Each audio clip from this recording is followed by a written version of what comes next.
On today's video, Steve Spagnuolo is still taking heat from Chiefs Kingdom. We're going to discuss whether it's scheme or is it player personnel. Also, what made Eric Bienemy drop an F-bomb on live TV? And do we need more Pacheco and less Mahomes going forward in the offense? Stick around. Chiefs Kingdom, it's Tuesday, and you guys are still going off on Steve Spagnuolo and the defense about their performance against the Denver Broncos. Was it really that bad? We're going to take a look at it. We're going to see if it's Steve Spagnuolo's scheme or if it's player personnel. Mike, let's go ahead and jump into this. What do you think the problem with the defense is? Why did they look bad against Denver? So I think it's a little bit of both, man. I think that Spags is doing some stuff with his defense. He's playing less man-to-man. He's playing more zone. We see Karlaftis dropping back in coverage, but I also think that you see a lot of player problems. I don't know if Beach has given him all the pieces he needs to make this defense work. So I think there's an argument from both sides. Did you know, after looking at PFF grades, we only have 3 players in the top 15 within their position, and that is Chris Jones, Nick Bolton, and L'Jarius Sneed. So outside of those 3, our players aren't very good. But again, like you said, is it because the scheme's making them look worse, or do you think it's because the player just can't execute well? In my humble opinion, I feel like it is player personnel related. I don't think that Steve Spagnuolo is getting a fair shake here because he has a lot of young guys on his defense, and he has a lot of guys that are underperforming. Yet, he still has the Chiefs as a PFF-rated 11th ranked defense in the entire National Football League. So if you can tell me that he only has 3 top 10 players on his defense, yet he's ranked number 11th in the entire NFL, and he has all those rookies, and he's doing a terrible job, that just doesn't sound right to me. That's not adding up. Hey, there's only 3 in the top 15. Not even the top 10. So, I mean, look at that. That just says everything you need to know. I don't think that you can blame all on the players because sometimes coaches do put you in bad situations. Again, I just alluded to the fact that Spags has been, over the past few seasons, shifting less out of man-to-man and into more zone coverages. Again, we've seen Karlaftis drop back into pass coverage a few times. We've seen our linebackers dropping back into zones more. We've seen a lot more cover 6. We've seen a lot more cover 3. We've seen a lot more different things than we've seen over the past few. We usually, we draft based on man-to-man. How good are these corners man-to-man? Are they long? Are their arms long enough? How fast are they? How physical are they? And then we're going to drop back into zone after we draft going man-to-man. See, that could be on Spags. I'll give you that. Maybe we need to stick to more man-to-man on the outside. Again, your highest-rated players on this team are corners. Josh Williams, rated 59th out of 120. That's not bad. He's only 1 above average, but again, he was playing Division II last year. And then a lot of people were saying they need to let Jalen Watson play. Jalen Watson's way better than Josh Williams. Jalen Watson is 97 out of 120. So he's 40 spots pretty much lower, graded than Josh Williams. I think Josh Williams is getting a knock because this kid is playing the number 1 wide receiver on every team. So maybe that's a scheme thing. Maybe Spags needs to help the rookie. Maybe Spags needs to let McDuffie shadow the number 1 and just don't let him play their side of the field.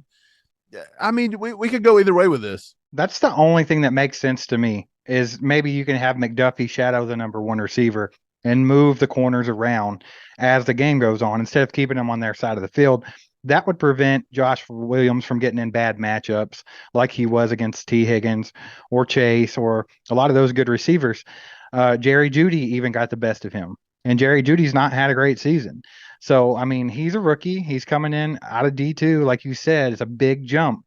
A lot of people are getting on to Spags for saying, hey, why are you leaving him on an island? He needs to have safety help. The problem with that is first of all, if you do that, you're not putting any confidence in your young player. So that can mess with his psyche and his confidence as well. If you're making sure that he's shadowed all the time by a safety. Also, if you start having the safeties, have to cover up and help on those coverages like that, you're making the defense vulnerable in other ways. So, I mean, it could go either way. And in my opinion, I think the safety play might be one of the weakest on our defense. Juan Thornhill, he ranks as one of the worst safeties in football. Brian Cook even ranks ahead of him. So, and that Brian Cook, he's not been exactly, jaw dropping this year. Pretty quiet, and sometimes he just looks flat out lost out there. Justin Reed, he does okay in coverage, but he's not been what we thought he was going to be. He's not been the guy that can go up in the box and stuff a run and stuff like, Honey Badger could do. But then again, this is a young defense and it's a new defense. There's a lot of new players. These guys have got to gel together. We already knew that it was going to take at least half the year for these guys to even get comfortable with each other. So this is not surprising me. And one more point before I hand this back off to you. A lot of people in Chiefs Kingdom, they don't want to hear this, but I'm going to tell them anyway. They're quick to say when the offense is good for one half and absolutely sucks in one half that, well, that just happens. The offense can't be perfect all the time, but they expect the defense to be perfect all the time. I'm sorry, but if they come out and had this team 27-0, they were playing great. Punt, punt, punt, pick six, punt.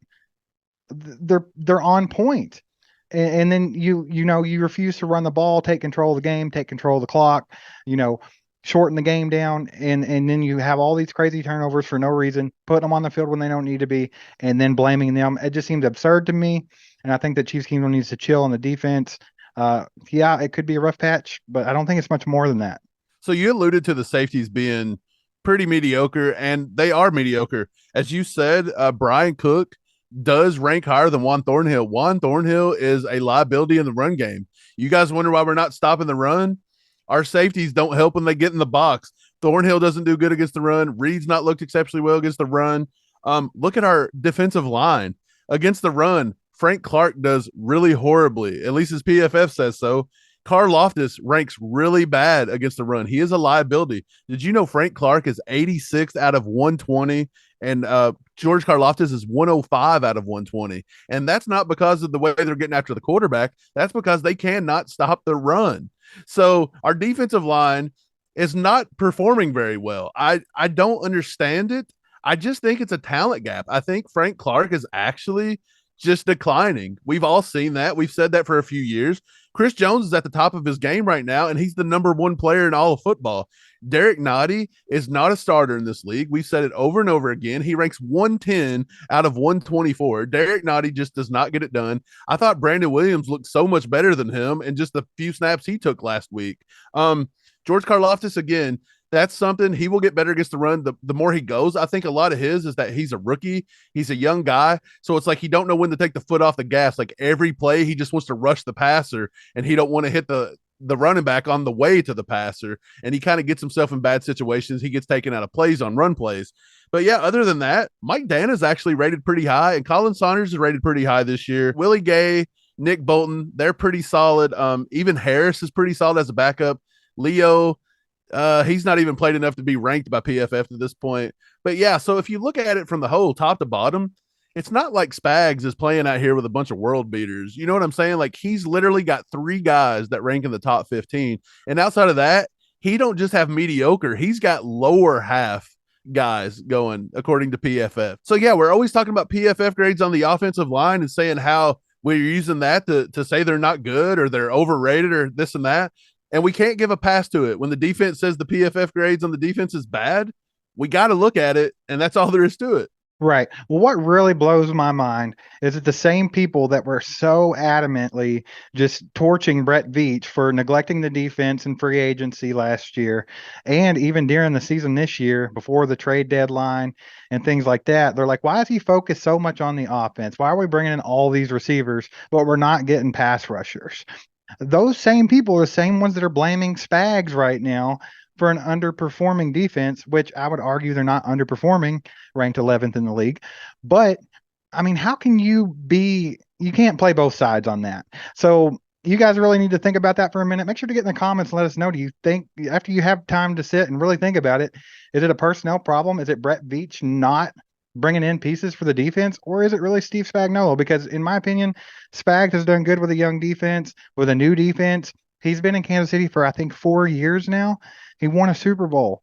He's been to two more AFC championships games. You can't always just say, well, we lost that season because of defense. I mean, that's just using him as a scapegoat, and I don't agree with it. But yeah, Mike, let's go ahead and move on. We saw Eric Bienemy drop an F-bomb live on TV. He was furious, and we think we know why, but we're not 100%. Mike, go ahead and let them know what we were talking about earlier. Right. So we thought Bienemy drops the F bomb right there in front of Jesus and everyone because it looked like that the Chiefs lined up in a formation to run a play there at the goal line. And I don't remember off the top of my head. I don't remember if it's a false start or if it was a encroachment penalty or they called a timeout. Something happened, but we didn't run the play, I don't think.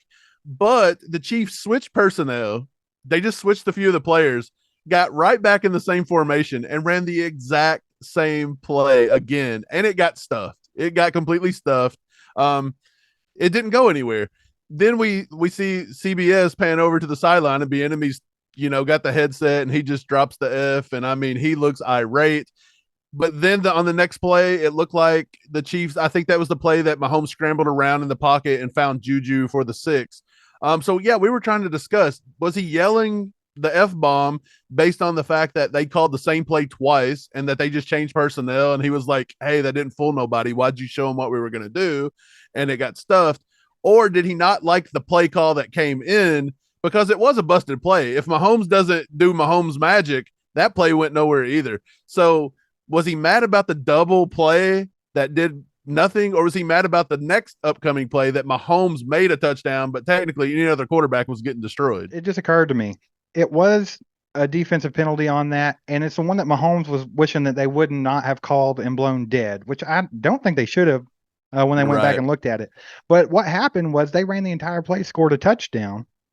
Denver saw exactly what they did. Then they lined right back up in it and did the exact same play the next play, and they knew it was coming, so it got stuffed. All they did was change the receiver from whoever it was the first time to Juju the second time, I believe, and it just got stuffed. Bienemy was furious at something. Was he furious at the play call? Was he furious at execution?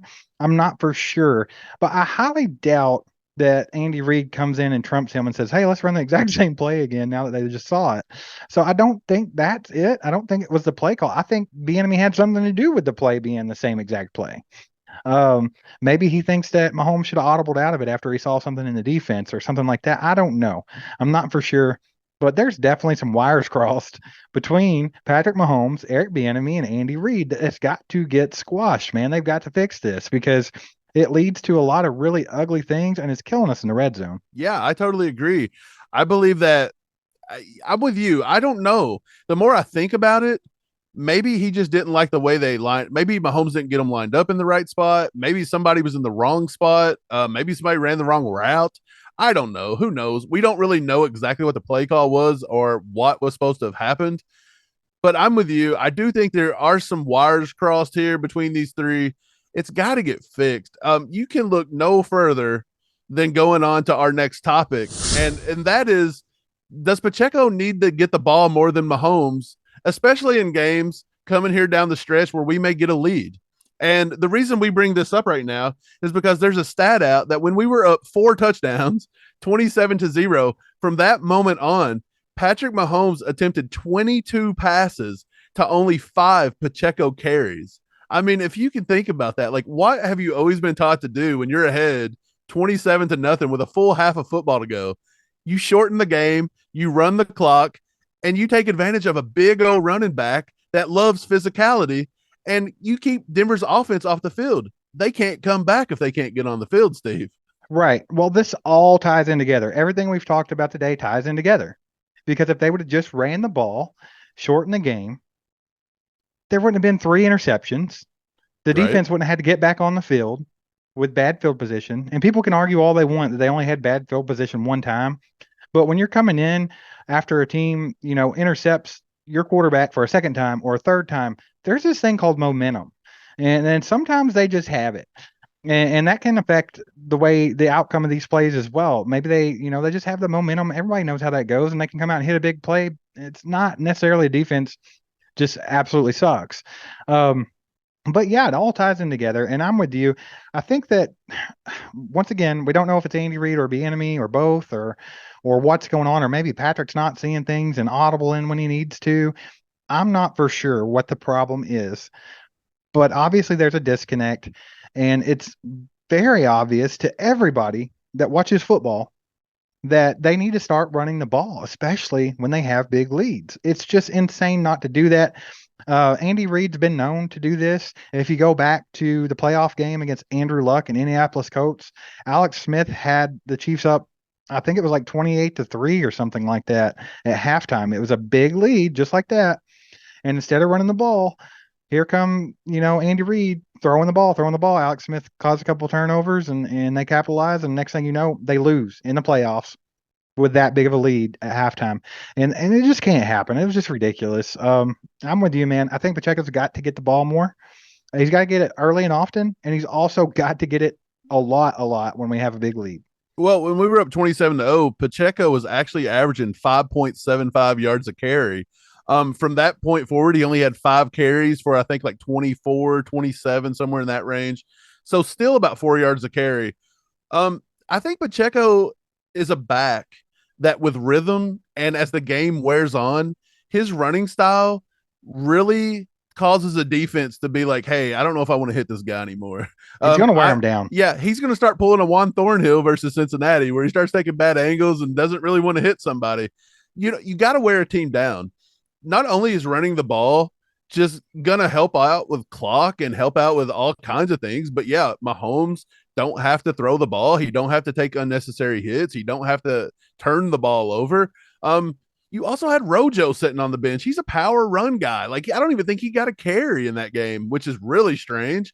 But I mean, you got to run the ball. It's demoralizing to a defense that is as good as Denver's. And let me tell you something. Denver defense is confident. They know they're good. They know they're good. Every time they picked off Mahomes, even when they were down, they acted like it was the greatest thing ever. And these guys are 3-9, but they were playing to beat us. And every time they're out there, they want to play to prove that, hey, it's not our side of the ball that's causing us to suck. And it's not. We all know Denver's defense is good. It's all been on Russell Wilson and them not converting in the red zone. Going forward, this is all I want. I don't care who's calling the plays. I don't care if it's Bienemy. I don't care if it's some guy in the stands. As long as we start relying more on the run game when we get the big lead and we stop putting Patrick Mahomes in bad situations, we stop putting in the air and even allowing some white linebacker named Josie Jewell that runs like a 5'8" 40. Hey, you know what's funny? I actually called Josie Jewell. Do you remember when I said, watch out for Josie Jewell? He's probably going to have a big week this week. Dude, he picks him off twice. I think somebody tweeted, hey, is Josie Jewell like invisible to Patrick Mahomes? Yeah, I think he is. I really do think he was. But again, I don't care who's calling the plays. We got to start relying on Pacheco more. He's a big guy. We got to start getting Rojo involved a little bit. I don't know why he's not getting involved, but when Rojo's been in the game, he's looked okay. I don't understand the disconnect here. Well, a lot of people are quick to point out that Patrick likes to press and that he makes bad decisions and tries to force things. But when you go back and look at this game, I feel like he was put into bad situations by early bad play calling, like on first down, second down. And he's just trying to make something happen because I think he gets sometimes where he feels like he has to create magic just to keep this thing moving along because he's always left hanging. And that's on the coaching. That's not even on Patrick. I mean, yeah, he should be smarter and not make those throws and just throw it away. But they've got to stop putting him in situations where he feels like he needs to go above and beyond and do everything himself. Yeah. So going forward, you guys let us know in the comments. Do we need to see more Pacheco style offense or we need to see more sling it around when we're up 28 points, Mahomes style offense? Let us know, man, because I think you know where we stand. I think we want to run the ball. We've been saying that all year. Pacheco's gave us that spark, and we're still not taking advantage of it. Right. And yesterday we talked about our instant reactions from the Broncos game. We talked about Spagnuolo. We talked about, is Isaiah Pacheco getting hindered by the coaching decisions? All of that right here on this video right here. Make sure to watch that one. Click that like button, hit that subscribe button, hit the bell, and we'll see you tomorrow, Chiefs Kingdom. Peace. See you guys. Aside from my soul.